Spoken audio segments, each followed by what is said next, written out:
السلام عليكم، كي دايرين؟ لاباس عليكم؟ ان شاء الله كلكم تكونوا بخير وعلى خير. جبت لكم اسهل ما تقدروا توجدوا الكوتلي ولا الضياف الغفله، وكذلك تقدروا توجدوهم للفطور. كيجيو زوينين بزاف بزاف. سيجار مقليين او صبيعات العروسه كلش كيسميهم. كيجيو ساهلين اقتصاديين، وتقدروا توجدوهم في 10 دقائق غير مكلفين، وكيجيو زوينين بزاف بزاف وخفاف. نعطيكم كاع الاسرار باش ينجحوا معاكم. غنحتاجو هنايا 3 ديال البيضات بحراره ديال المطبخ، قبيصه ديال الملحه، قشره ديال حامضه او برتقاله. انا استعملت القشره ديال البرتقاله هي اللي كانت متوفره عندي.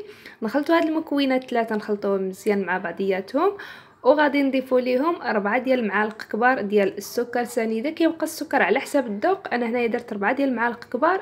كيجيو هما هذوك في الحلاوه ديالهم، ما كيجيوش حلوين بزاف وما كيجيوش باسلين مسوسين.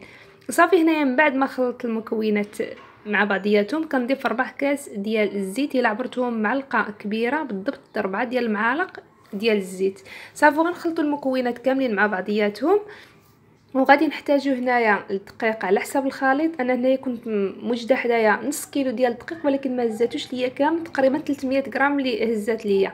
وضفت معاها 10 غرام ديال خميره الحلويات، اي كديروا ساشي ديال 8 غرام، وكتزيدوا واحد نص معلقه صغيره. وصافي غنخلطوا المكونات كاملين مع بعضياتهم. هنايا في الاول كنت كنخلط غير بالفوي اليدوي كما شفتوا، من بعد ضروري انكم غتستعملوا يديكم. هاد العجينه شويه كتلصق، ما غتقدروش تسلكوها غير بالفوي. صافي هنايا كنضيف الدقيق شويه بشويه كما كتشوفوا، حتى نوريكم القوام ديال العجين ديالنا كيفاش خاصو يكون. كما قلت لكم انا كنت وجدت حدايا نص كيلو، ولكن ما درتش ليا نص كيلو، تقريبا 300 غرام، ما عبرتهاش ولكن تقريبا. انا غنوريكم القوام ديالها كيفاش غتجيكم العجينه.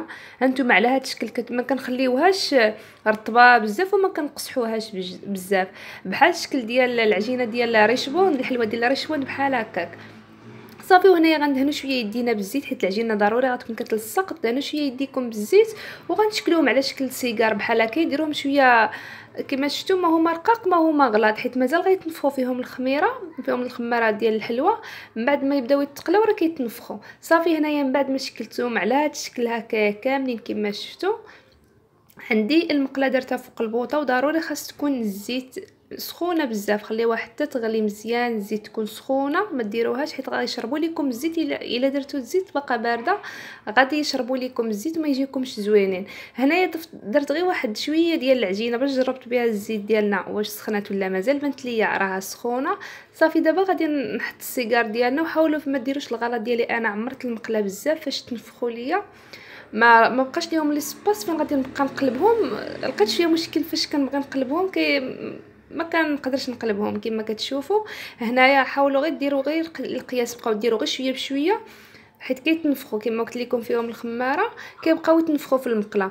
صافي هانتوما على هاد الشكل كتبقاو تقلبوهم على الجهتين، كل مره تقلبوهم على الجهه حتى يتحمروا لكم، ياخذوا اللون الذهبي اللي بغيتو. والعافيه تكون مهيله ناقصه حتى الاخر كاع باش ما يتشوطوش لكم برا دغيا غيتحرقوا، ومن الداخل يبقاو معجنين. العافيه نقصوها كاع للحد كاع نقصوها، وخليهم يطيبوا على خاطرهم. كما شفتوا كنبقى نقلبهم غير شويه بشويه، وكما قلت لكم بعد ما تنفخوا لقيت صعوبه شويه فاش كنبغي نقلبهم. صافي مشيت معاهم بحال هكا حتى خداو اللون الذهبي ديالهم كما كتشوفوا على هذا الشكل. كيكونوا طايبين من الداخل كنحيدوهم، وغادي نردو واحد اخرين بنفس الطريقه. وشويه كتبان لكم داك الزيت كدير داك الكشكوشه من فوق داك الرغوه، هذيك راه غير ديال البيض. فاش كيبداو يتقلاو كدير داك الرغوه بحال هكاك. صافي غتقدروا تاخذوا غير واحد المعلقه، وغادي تبقاو تحيدوا داك الرغوه ديال الزيت من الفوق. صافي على هذا الشكل كما شفتوا انايا. ومن بعد هذا هو الشكل النهائي ديال لي سيجار ديالنا ولا صبيعات العروسه. كيجيو زوينين بزاف وكيجيو خفاف، كتهزيها بيدك كتحسي بها خفيفه، واخا كتبان لكم هكا منفوخه ولكن هي راها خفيفه. وكيجيو زوينين بزاف بزاف البنه ديالهم، وساهلين واقتصاديين كما شفتوا معايا. نتمنى ان شاء الله انهم ينالوا الاعجاب ديالكم. والتزيين كيبقى اختياري كما شفتوا، انا درت فوق منهم غير السكر كلاصي كيزيد لهم شويه ديال الحلاوه، وكيزيد ليهم المنظر كذلك كيجيو زوينين. كل واحد كيفاش يزينهم، تقدروا ديروا فوق منهم خطوط الشوكولا ولا تخليهم غير هكاك. وهذا هو هذه هي الوصفه ديالنا ديال اليوم اللي شاركت معكم. نتمنى ان شاء الله انها تنال الاعجاب ديالكم، والا عجبتكم ما تنساونيش من التعاليق ام اللايكات ام البارطاج مع كاع الناس اللي كتعرفوا كيتعم الفائده وتشجيع عليا حتى انا. ها هو الشكل الداخلي ديالهم كيفاش كيجيو رطبين وكيجيو زوينين. وخليتكم على خير، بسلامه عليكم وفي الصحه والراحه. نتلاقاو مع فيديو جديده ووصفه جديده ان شاء الله.